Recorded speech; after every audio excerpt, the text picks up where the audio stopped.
Listen, Missy, it can't all be sunshine and roses. Let's burn some trash. Hello, Champagne Dreamers. Welcome back to my channel. Or if you're new here, welcome. I don't know how you found me, but stick around, hit that subscribe button, become part of the family. My name is Janessa Jaye, and I am North Dakota's trash queen of glam, geek, and gore. And for today's video, we are doing it. We already released the Best of Beauty 2025, and now we are going to do the worst. And no, these stubby short nails are not on the list, but they should be. I accidentally bought them and I hope I never do it again. So if you want to know what my bottom 10 of the year 2025 are, then stick around because we're getting into it right now.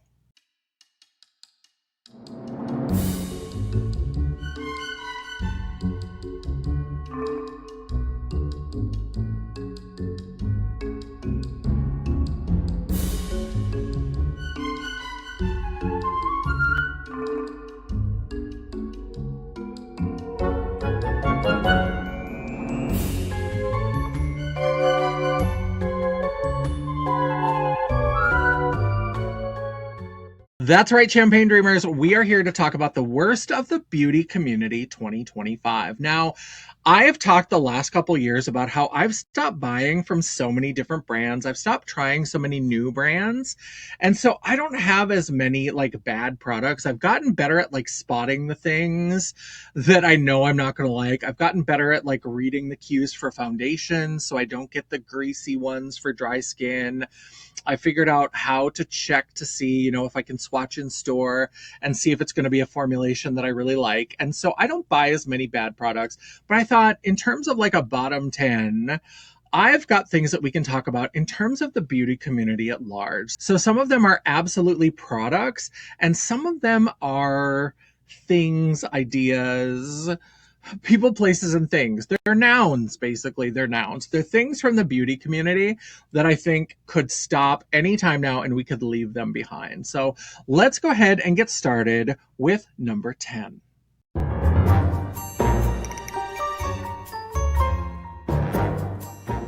What the actual fuck even is this? This is the Shine Slime from Made by Mitchell. Now, I am doing a full brand review. I'm actually filming it the same day. It has not been released yet, and so I can't link it, but look for that to come very, very soon. I'm filming it today.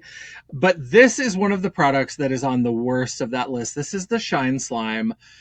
I don't know what this is supposed to be. This is a body gel highlighter. Now, as an oily beast, I love when things are described as gel texture. But the problem with this, it looks so beautiful. I mean, look at this. Look at how beautiful that color is. I've got 3 bottles of it because I'm an absolute hooker clown. And I'm still tempted when I see them. When I go to the Beauty Bay website and look through Made by Mitchell, I'm still tempted by these Shine Slimes, even though I know they're disgusting, because they look so beautiful in the bottle. And I thought they would be great for like shows.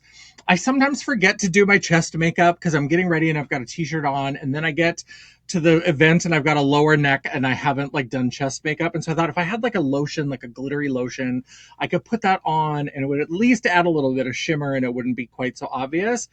This is so terrible. The smell is fantastic.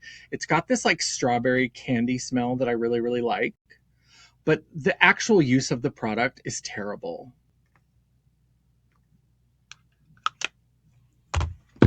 Because it is this like gel kind of lotion and it goes on. And so there you can kind of see there's some shimmer. I don't know how well the camera's going to capture this. It does have a little bit of that pink base color, but mostly it has a little bit of glitter and it just looks wet because it's greasy. Because it's greasy and it's greasy forever. It never stops being greasy. It never like dries. It never soaks into the skin like a lotion would. There's something about this that stays greasy and nasty forever. There are a lot of things that I love from Made by Mitchell, but this product is a crime against humanity. Charges will be filed. I don't know what this is. I put it first on the list because you are going to see much more about it in the Made by Mitchell brand review, but I just had to call it out because this product in particular was absolutely terrible. We're leaving that in 2025. the SpongeBob collection that they've been previewing for Made by Mitchell as of the filming. There's a green one, and I'm so tempted by that green one, but I have to resist because I know I hate these. But that's how I ended up with 3 bottles. They do look exquisite in the bottle, and if you just want to burn some money and have something pretty on a shelf, I guess live your life, make your choices. Good for you, but this is unusable. I don't know how you use it. If you use this and love it, tell me in the comments below, because I don't understand.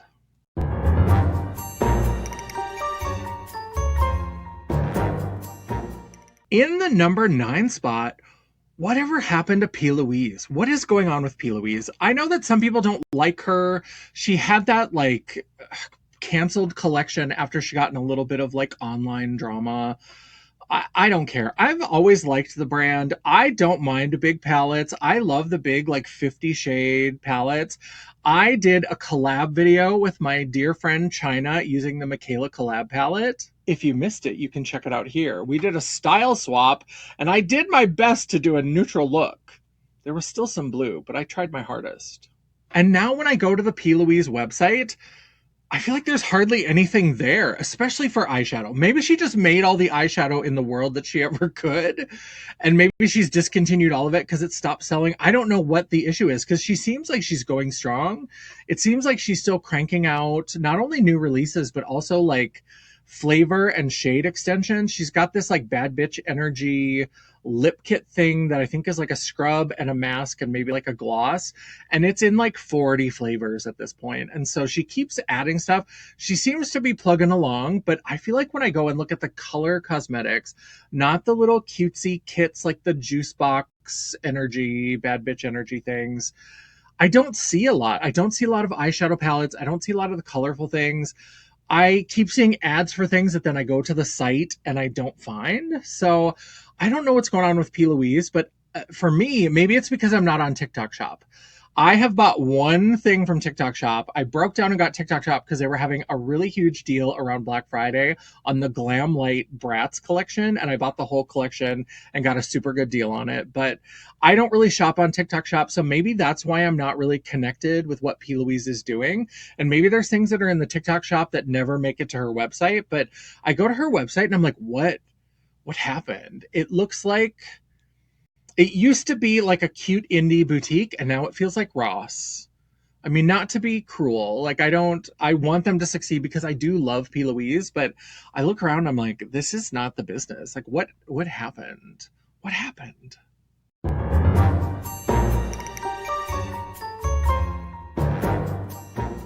In the number 8 spot, the Vani Cosmetics debacle. So if you've been paying attention to the live tab on my channel, if you've been watching some of my lives that have been pre-scheduled or impromptu, you may have seen that I've been doing a little series that I like to call Lucky Dip Live. And basically, I have these 2 beautiful bags, and they are filled with single eye products. The pink bag is filled with singles from Spellcast Beauty, which is the sister brand to Notoriously Morbid. And these are all single shadows that are named and themed after characters, places, and other things from She-Ra. I'm a big She-Ra fan, and so I decided to put them all in here. And then in here, we've got 20 pressed glitters from Vani Cosmetics, Vani. I saw an Instagram ad. If you show me an Instagram ad often enough, I'm the dumbass who will buy it. But let's talk about these 20 glitters that ended up in this bag. So I did not go into this expecting to have 20 single glitters, each in their own individual plastic compact. I hate that. It's wasteful. My collection is where single shadows go to die. That's why I decided to do Lucky Dip Live, because I love all those She-Ra singles, but I wasn't using them often enough. I ordered these glitters. They came like this, so I decided to do it. But I didn't expect that this was how they were going to be. So on the page, there were several photos and there was a video, at least one video. I'll put some screenshots on the screen that I took from the site that were accurate from when I ordered. Now, this collection of 20 glitters, in all of the photos and in all of the videos that were there, it never showed them in individual plastic compacts. It either showed them as single pans in little cardboard sleeves, or it showed them in a palette, that it came in a palette. Now, it was like a magnetic palette where you put them in. Obviously, if it was just the sleeves, I would have to put them into my own magnetic palette. But it showed that there were Vani Cosmetics branded palettes, and it made it seem like with the 20 glitters, you were going to get those envelopes with the individual pans, and you were going to get the palette to put them into. I wasn't sure about the palette. The description didn't say anything about the palette. And so I have some extra empty palettes here. I was perfectly ready to add them into my own palettes if I needed to, but I wanted the individual pans. Then when they showed up, they were all in these individual plastic compacts. So that was the first issue. Then as I was opening, I noticed that there was something a little bit off. The colors that were shown on the ad were not in the package. And specifically, the reason why I noticed this is because we know I love green. We know that green is my favorite color. I go on and on and on and on and on about green. A lot of times, if you're going to get me to try a new brand, it's because they have something really beautiful that's in green. That's an easy way to tempt me into trying some new brand. And in this collection, there were supposed to be 2 green shades, a bright emerald green and a lighter, more spring green, plus a like neon electric yellow. And there's one other shade that's missing that I don't really remember what it is. But when I got them, I noticed that the shades didn't seem to match. So I sat down with all of those little compacts and I was on the website because it says, it lists them in order, what shades are supposed to be in your bundle. And so I found all the shades. There were 4 shades that were listed that were missing. Now, there were also 4 shades that were added. So I did get the full 20 glitters, but some of the glitters were not there, the ones that were advertised on the page. And unfortunately, the emerald green, the spring green, and the neon yellow were 3 of the 4 shades that were not there. And they were 3 of the shades that really kind of pushed me in the direction of buying this bundle. And I loved those green glitters. I thought they would be perfect with some of my other items. I love glitters. Now, of course, I am a lit girl, so this was just to try something new. It was on a big Black Friday sale. And there was another thing that was advertised that was clearly a palette, and it very explicitly said it was a palette. And that one would have been cheaper. It didn't have any green shades, which is why I didn't buy it. I went with the more expensive option because it looked like it was individual little sleeves, maybe a palette, and there were 2 green shades. So I could have gone, if I just wanted random glitters in a palette to try out, I could have gotten a cheaper option, but I didn't. I went with the more expensive. So I emailed Vani Cosmetics and I said, hey, here's the situation. Here's what's going on. 4 shades are missing. These 4 shades that are not listed were included. I'm assuming they were included to offset these ones that are missing, but I'm not sure why they're missing. I was not informed. The website has not been updated. And also there were a couple of shades that I think now that I saw them, once I got them and saw them in person, I think that once I took some photos, when I was just looking in person and looking at the website, there were 2 of the purple shades that looked remarkably different, but I think that has to do with the lighting, because then I went to my Lightbox and I took some photos, and once I compared my Lightbox photos with theirs, they looked a little closer. But I did say there were 2 purple shades that look like they might be different shades. They have the same name, but it looks like the color might have changed. They never got back to me. So I emailed them. They didn't say anything. I waited like a week and a half, and then I emailed them a second time. Have never heard anything. It's been at least a month. I've never heard a thing to either of my emails. So they clearly don't give a fuck. They got my money and they went on the way. And so I feel troubled because I've been doing this series, Lucky Dip Live, where I've been playing. And every time in Lucky Dip Live, we pull out one of the Spellcast and one of the Vani. But then when I'm doing that, I'm still promoting these brands, right? We're going to talk about Notoriously Morbid and Spellcast a little bit later. Spoiler alert. But this Vani Cosmetics, now every time I use them, I feel like in the video I have to say, I don't support this brand. I don't recommend them. I had terrible customer service experience, but these are in my collection, and so I want to use them. I don't know if I should just declutter them. They're pressed glitters, so they're not even like a favorite kind of product anyway. If I want glitter, I've got my Lit Cosmetics glitters, my loose glitters. I've got my Unicorn Snot glitter gels, things like that. So I'm really troubled. Let me know down in the comments, like, if you've watched Lucky Dip Live, do you want it to continue in the new year? Let me know what you think. I'm taking a break anyway. I've got some fun stuff that I'll share on my post tab. I'm going to be working on a theatrical project through January and into February, so there may not be time for a Lucky Dip Live until February anyway. But let me know if you want to see that continue, if you still want the Vani Cosmetics, or should I just do a Spellcast every time? Let me know what you think.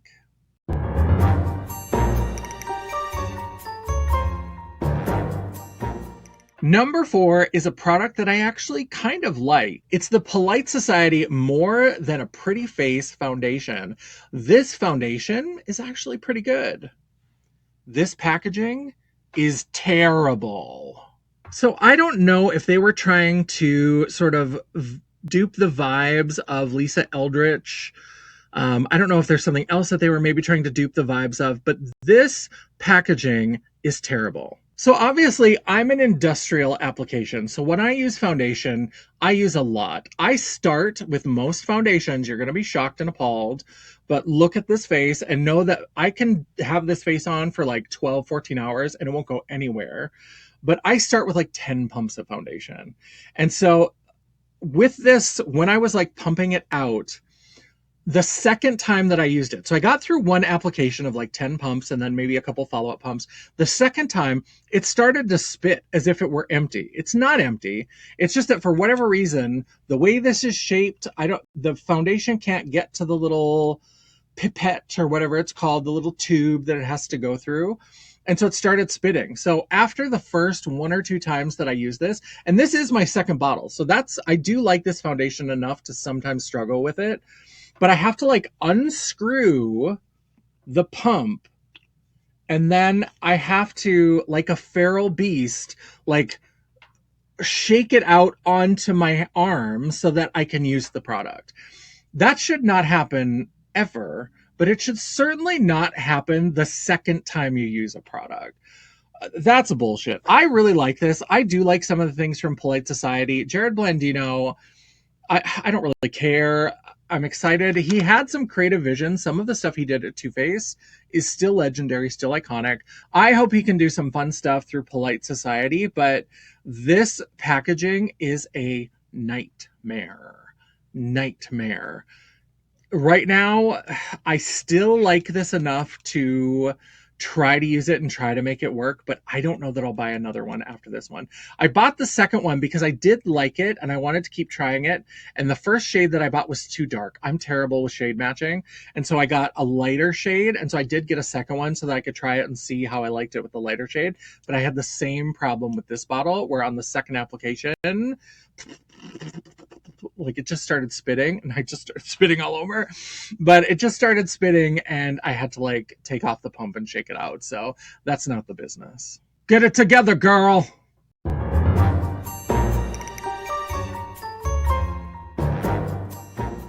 In the number 5 spot, I am so sorry. I promise, watch my Made by Mitchell brand review. I really do like a lot of products, but girl, this slip do. And this is less about this product in particular and more about a type of product. The Shine Slime was all about that product. That was specifically about Mitchell.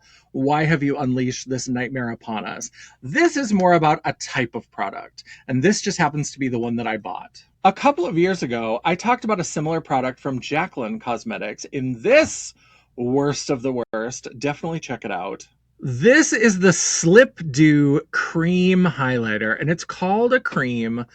It absolutely is not. This is a balm product. So there's been more like balm blushes and balm highlighters, balm bronzers, all this kind of shit. First of all, balms go on your lips. I don't know why you wouldn't put lip balm all over your face. I think that's gross.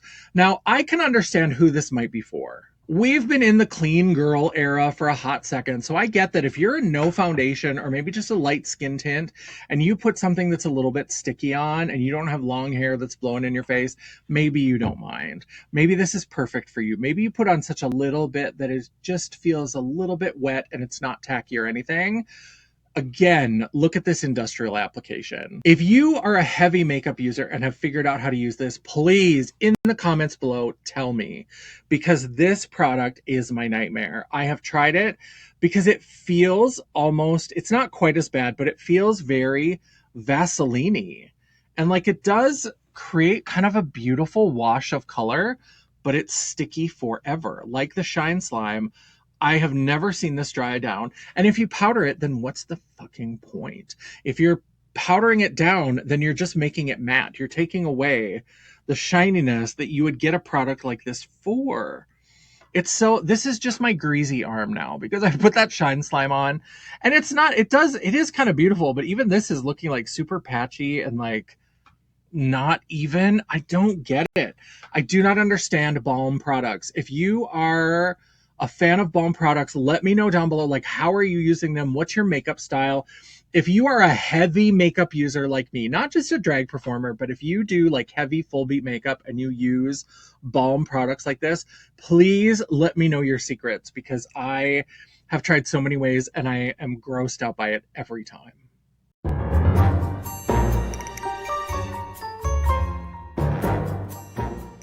This is definitely one of those situations where it's not you, it's me. This is one of the sets of the Slay Fire glitter gels. And for number 5, this is another one where I'm like, please, I am begging you in the comments, if you love these and you have figured out a way to use these, please let me know, because I have ordered several of these little compacts and I love them. I love the colors. I love the textures. I love the chunky glitters that they use. I want to love these so much, but I do not understand how to use them. And I cannot, with all of my like 30 years of playing in makeup or whatever, this baffles me. This is like a gel, but it's much drier. It's not like unicorn snot where it's in like a gel that's more on the liquidy side. This is definitely, and these dry out, and they say you can just reactivate them. You can buy a reactivator from them. They say you can just add a mixing medium. You don't have to buy their product. And I have tried so many things where I've dug some out, put it on a palette, and added like a mixing medium when they were fresh and still kind of bouncy and still more of that gel. They just chunk up so much trying to, and she always shows the swatches like spread out in a big area on her arm, but I'm not doing that, right? Like, I'm doing maybe some glitter highlight on my cheek. I'm doing, something above the brow. I'm trying to just tap a little bit on and have this like wash of glitter. I'm not doing like a solid kind of application, and I cannot figure these out. I want to so much, but I just can't do it. I really, really want to figure these out, but I just can't. And so if you use these, I recognize that this is probably a me problem. There's probably something that I'm not getting, or maybe it's just not suited to my application style. But I've bought a lot of these and I do really love the way they look inside the compact. I really need help figuring them out. I really need help breaking the code because they are so gorgeous. It's not you, it's me. And I don't want to break up.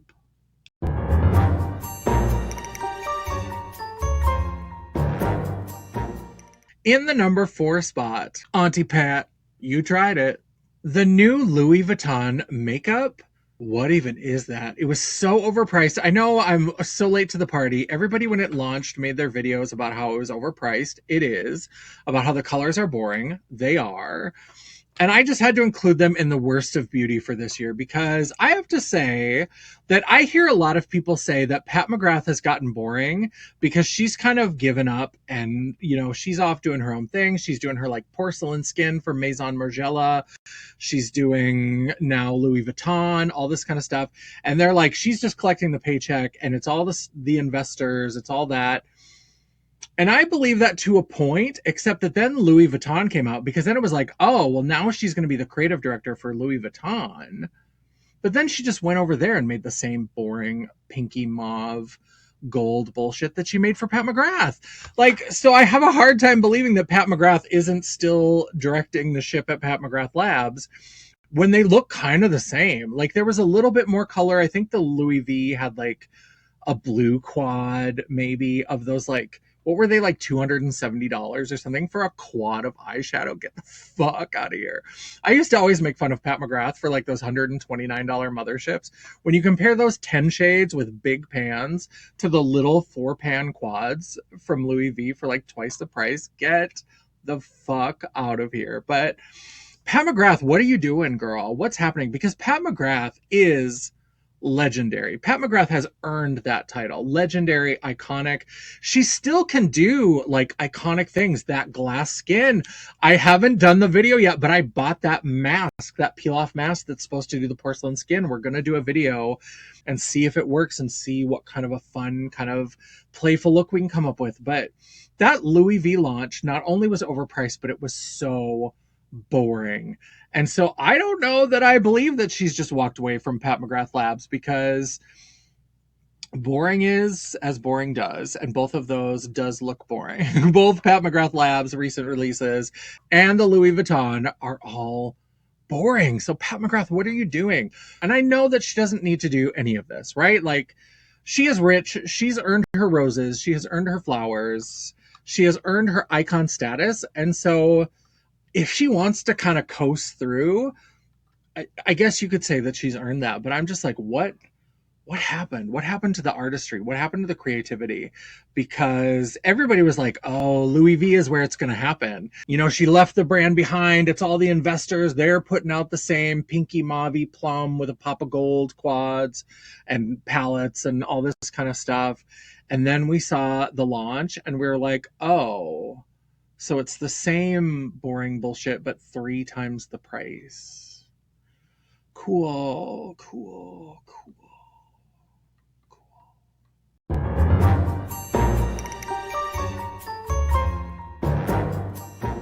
In the number 3 spot, I don't know what you're doing. I don't know what you're bringing into 2026, but for me, it's the death of the pre-order. Can we talk about these palettes? So before I get into it, I just have to say I love Unearthly Cosmetics. I love the products. If you go on my channel and look up my Thunderdomes, I have so much product from Unearthly Cosmetics that I actually had to break it into 2 parts. That so rarely happens. I had so many products, not only eyeshadow palettes, there were more than 20. I think there were about 2 dozen. And I also had enough like face palettes and face products to do a separate Thunderdome of those. I do love the colors and the quality and the beauty of Unearthly Cosmetics. And I want them to succeed. And for a while, I was thinking about putting them on my no-fly list. But I was like, you know what? I do really still love their products. But they've been doing a little bit too much of the pre-order. And I had said that I was not going to do any sort of pre-orders ever again. And then the Halloween sale came. Yes, Halloween. I don't know what day this is actually going up, but I ordered on 10/25, October 25th, in the year of our Lord, 2025. Today, as of filming, is December 20th. These arrived today. And again, they are beautiful. This shadow sculpt, I have been waiting on this. I absolutely adore green. These look absolutely stunning and beautiful. And the Gargoyle palette, this mix of like blues and neutrals, and the shimmers are so stunning in this. On the Halloween sale, one of these palettes, I forget which one is which. Maybe I'll put it on the screen, maybe I won't. It doesn't really matter. But one of them is normally $66 and one of them is normally $68. And on the Halloween sale, the $66 palette was $25 and change, and the $68 palette was $27 and change. And I was like, $53, basically $53, $54 for 2 palettes that are normally over $60 each. Of course I'm going to do that pre-order. And again, this is not to like call out the brand, and I am still potentially ordering from them when it's not a pre-order. And if it's really, really special, I might consider a pre-order. This is just me relating my experience because I do want brands to be successful, and I think that you don't become successful by never hearing your criticism. So if she does ever hear this video, and we had some discussions like on Instagram and there were some emails and things. So I placed this order 10/25. Then I get a shipping confirmation on 11/20. That date is going to be important. And I remember that it was 10/25, and these, I swear to God, I cannot find confirmation. The website had changed by the time I went back in December, but I swear that these said that they were November pre-orders.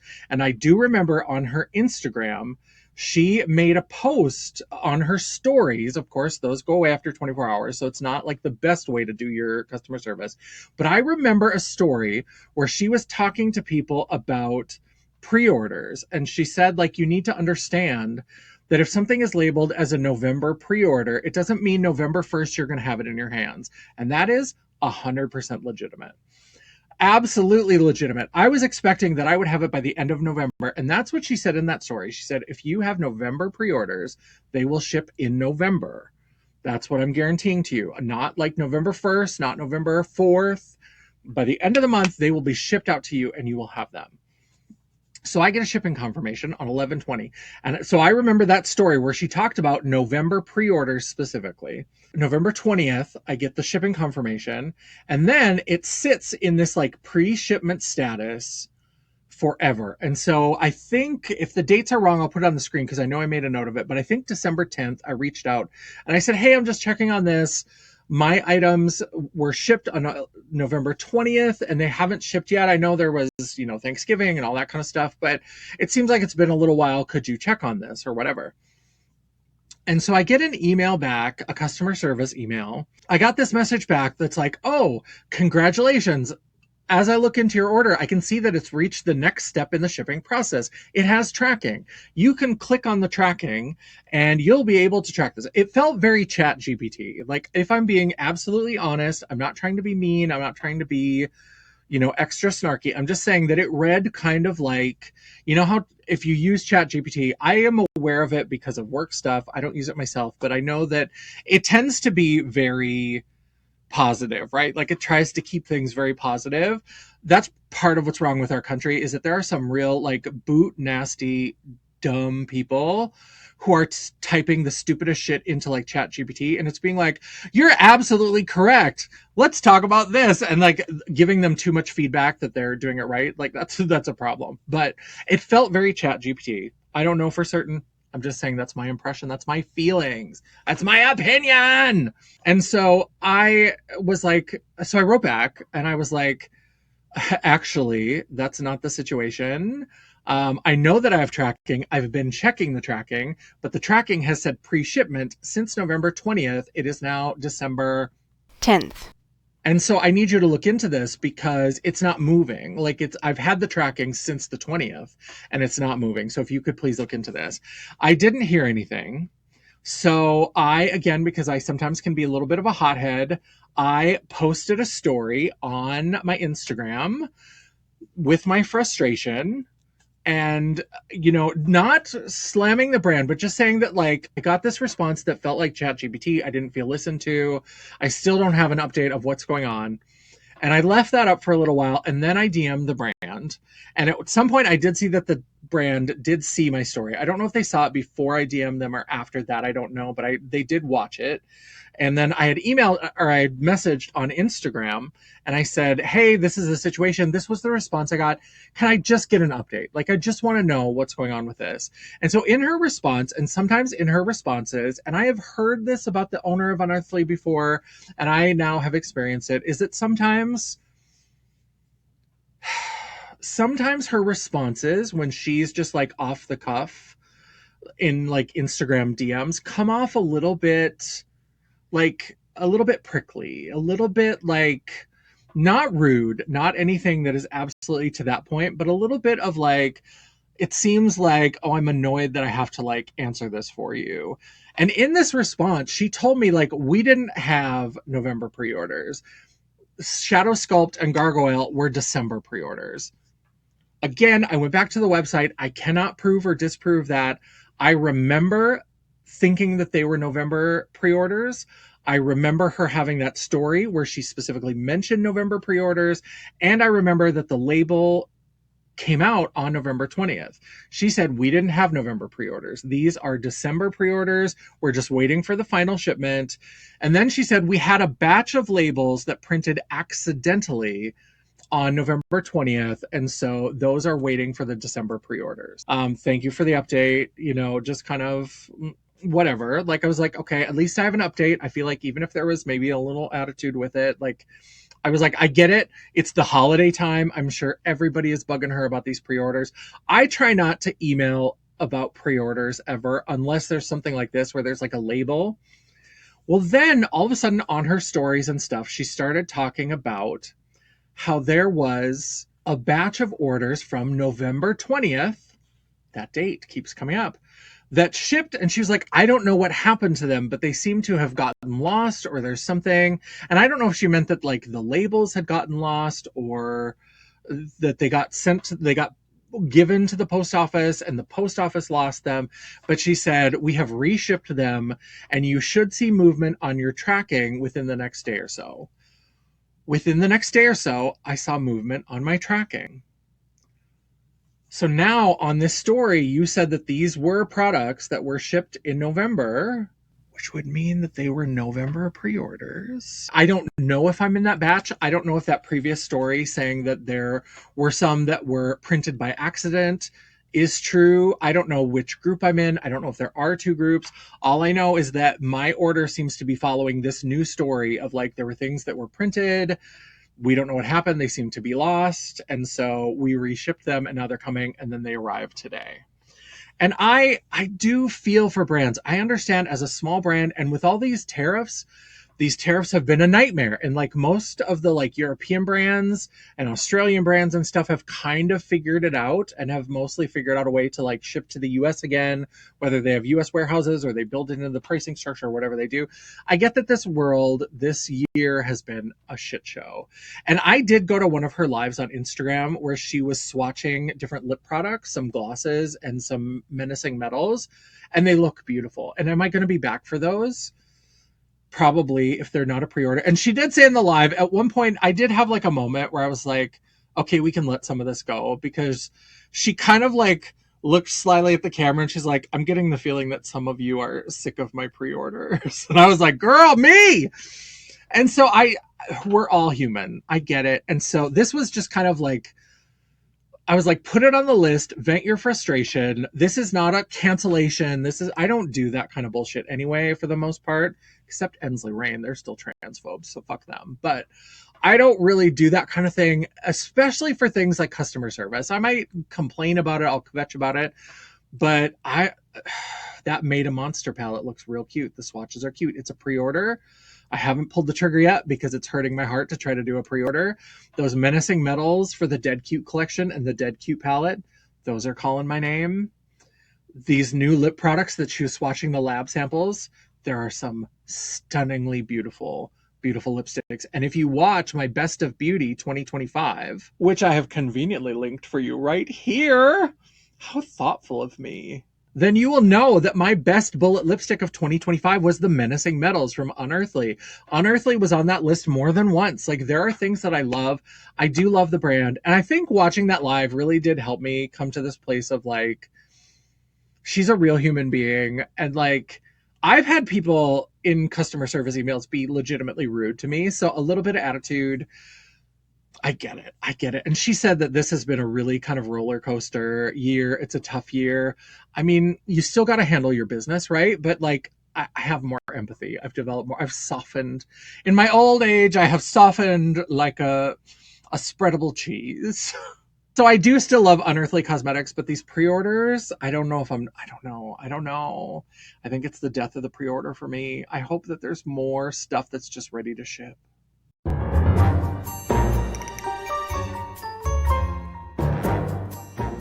Speaking of the death of the pre-order, what even is Spellcast Beauty?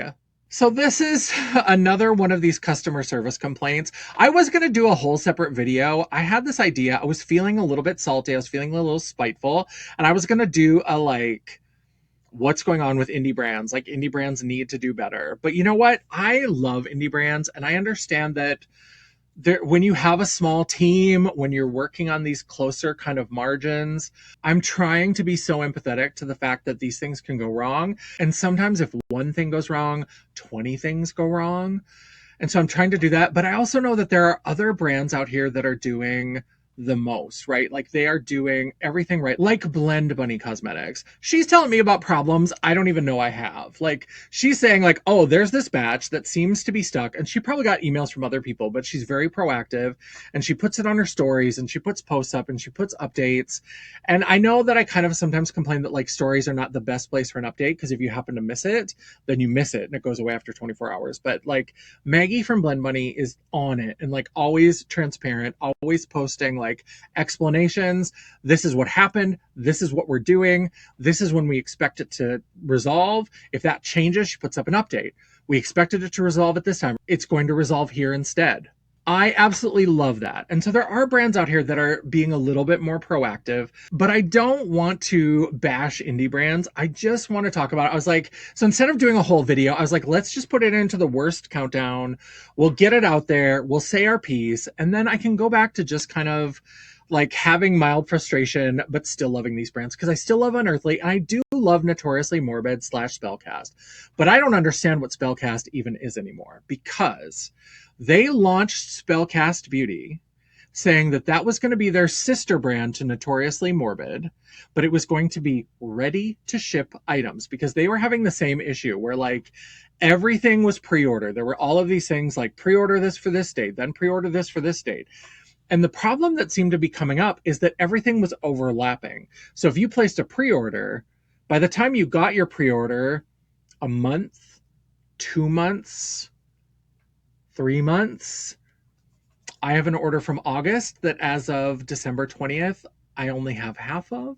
So like these, they're stretching on and on and on, but they're still releasing new products through that whole thing. So it becomes this sort of backup of like, well, do I want to order this new product? I'm kind of interested in it, but I have an order from August that I only have half the shadows. And I only have that because I bugged them multiple times. And all of the shadows that I have are the She-Ra shadows from Spellcast Beauty, which was advertised as ready to ship. It's clearly not ready to ship anymore. And they've had several updates where they've talked about their TAT, the turnaround time. And they've said, we've worked on it. We're going to have a faster turnaround time. We've implemented new machineries, new processes, whatever. We're going to have a faster turnaround time. This launch is really big, so it's going to be a little bit longer, but then we're going back to our turnaround time. Nothing has changed with the turnaround time. There were a couple orders that I got that were a little bit faster. And I do have a lot of products from Notoriously Morbid and Spellcast. I have placed a fair number of orders with them, but these products keep kind of persisting. And I just wish that they wouldn't post so many updates if the updates are not going to be true, because they keep talking about sped up turnaround time.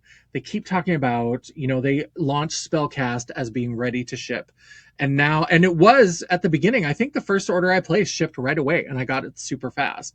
It clearly is no longer that. They're clearly putting stuff up before it launches. And as an indie brand, I get it. Sometimes you need to put up the pre-order to get the money to pay for the order that's coming in. Maybe it's time to slow down on the number of releases. Maybe you've got to find a way to find a balance, because this whole, for a brand that was promoted to me as ready to ship, and I've never seen them, I'm not saying that they haven't, but I have never seen a post saying, hey, Spellcast Beauty is going to be our regular turnaround time. It's no longer a ready to ship brand. I've never seen that posted. I don't see anything posted on the website. If there's anything different, I'll go back and check when I'm editing this. And if there is, I'll put it on the screen. It'll appear like magic. Otherwise, I'm just waving creepy jazz fingers. I will put it up there, but it was advertised to me as ready to ship. And I have an order from August that in December is not fulfilled. So I want them to be more transparent. I want them to be like Blend Bunny, because Blend Bunny is giving us all of these updates, but the updates reflect the actual situation. And I feel like Notoriously Morbid / Spellcast, what they're giving us is what they think people want to hear. They want to placate people. And I would much rather you give me a realistic, I want you to be like, bitch, you're going to get these shadows in April. We're so sorry. We're waiting on pigments from China. We put them up before they were ready to ship, certainly. And also in this whole process, it's not just that I was annoyed because this order is sitting around. At some point, I'll see if I can find the date and put it on screen. I got an email that these items were pulled for processing. If you don't have the pigments, if you're still waiting for pigments to come from China, how have these items been pulled for processing? Because they don't exist, because they hand make a lot of their products. So how is this pulled for processing? So I want them to be successful, because when they're good, they are so good. The 6-pan palettes from Spellcast Beauty, all of the She-Ra shades, so many of the things that I have tried are phenomenal from Notoriously Morbid. I want them to be successful, but I want it to be the truth. I want us to walk in the truth. That I don't have time for this in 2026. I need to be walking in the light. I need to be walking in the truth.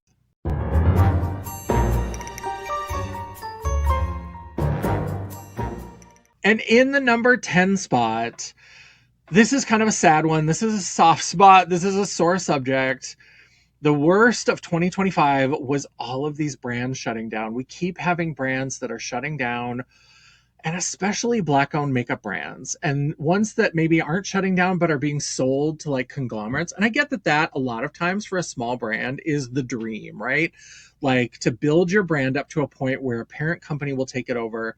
But a lot of these like really reliable, really beautiful Black-owned makeup brands are either shutting down or they're becoming part of these larger conglomerates where they are no longer Black-owned makeup brands or don't have the spirit. Sometimes the CEO stays on in some kind of capacity and is maybe like a CEO of that brand under the umbrella.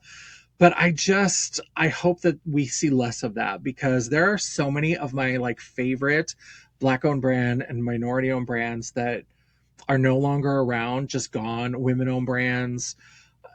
And it hurts my heart. And I'm hoping that we're leaving that behind because that really is the worst. All of the things that happened with Beauty, and then of course we lost Sharon Shooter in 2025 in such a horrific way. Like, it's just terrible, and I want it to stop happening. But I think that's also my reminder, not only to everybody else, but to myself, that like, if we want these brands to stick around, we have to patronize them. We have to shop from them.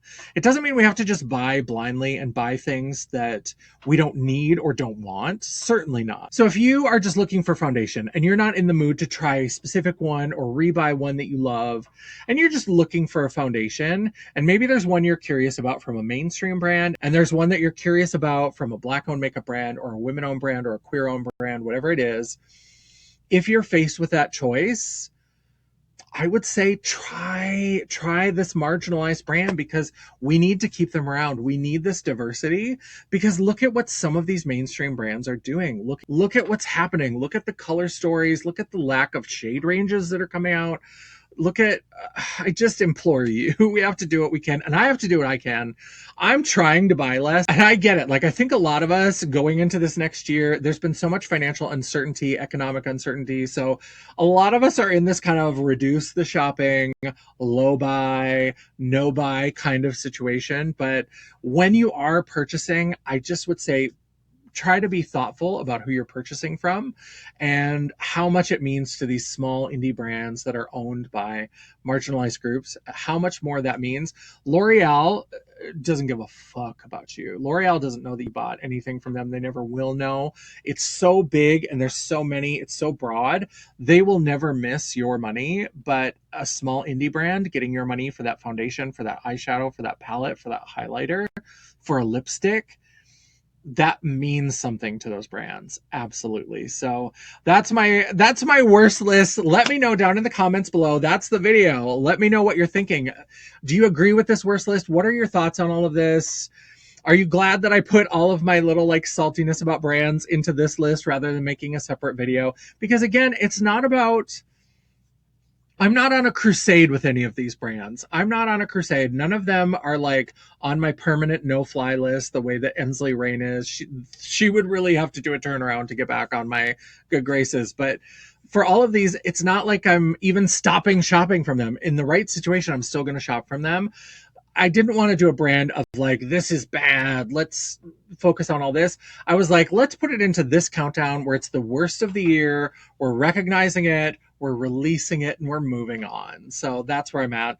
Let me know down in the comments below what you thought of this list. While you're down there, don't forget to give me that thumbs up to tell me that you appreciated this list. Or if you are an Unearthly fan or a Spellcast fan and you think I am way harsh, Ty, then go ahead and give me that thumbs down. It is all engagement. The algorithm isn't a picky bitch, and neither am I.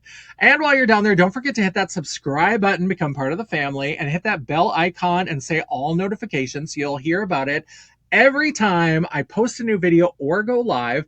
I try really hard to have at least one video or live per week, and sometimes, if you're lucky, if you're very lucky, you might even get a bonus video.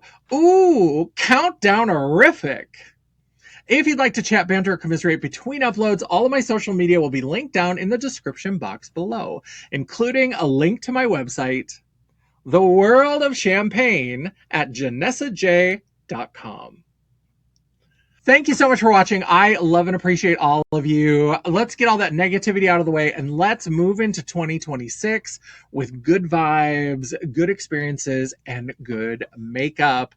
And until I see you again, bye.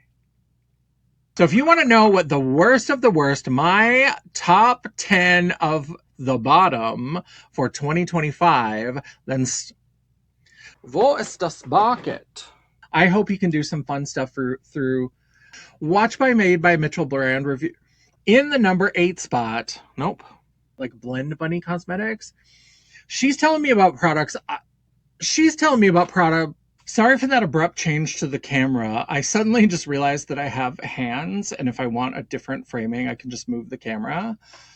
She's simple folk, but she don't steal. We